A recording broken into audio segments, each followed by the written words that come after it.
Notre laboratoire s'intéresse depuis l'origine à ce qu'on appelle les rétrovirus.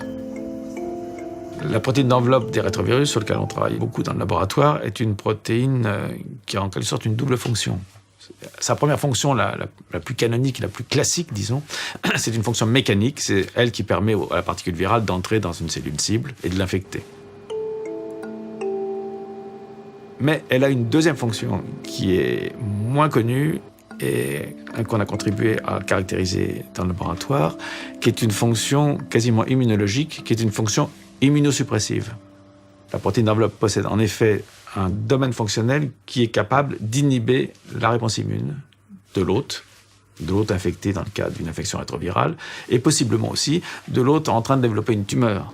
Le corps mature, le virus mature. Taille normale, etc. Ouais.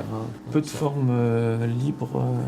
Non, sûrement. Toute notre stratégie, en fait, a été centrée sur ce domaine, comprendre comment il fonctionne en termes de sciences fondamentales, d'immunologie fondamentale, mais aussi comprendre comment il fonctionne pour éventuellement arriver à mettre au point des armes, des molécules thérapeutiques susceptibles de bloquer ces effets. Pour réaliser ce genre d'opération, le meilleur moyen, c'était de faire une start-up qui allait pouvoir prendre en charge en fait, les développements envisagés des découvertes fondamentales faites dans l'unité. Une des premières applications auxquelles nous avons songé a été précisément d'introduire une mutation spécifique qu'on avait identifiée dans la protéine d'enveloppe du virus de la leucémie féline afin de générer un vaccin efficace contre ce rétrovirus animal. Et la start-up, évidemment, poursuit ses efforts avec le développement d'un vaccin contre un autre rétrovirus du chat, le virus de l'immunodéficience féline, FIV, le pendant en quelque sorte du HIV humain.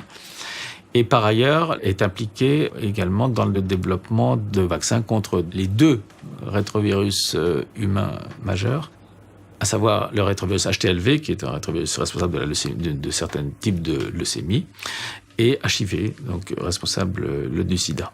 On a obtenu les résultats de la transcriptomique. Un troisième développement que l'on envisage, après les développements de type vaccinal ou le développement de molécules thérapeutiques, est d'utiliser le domaine immunosuppresseur des rétrovirus comme médicament, en quelque sorte, pour ralentir ou diminuer le rejet de greffe. L'idée étant de les introduire de telle manière à réduire la réponse immune de l'hôte contre son greffon.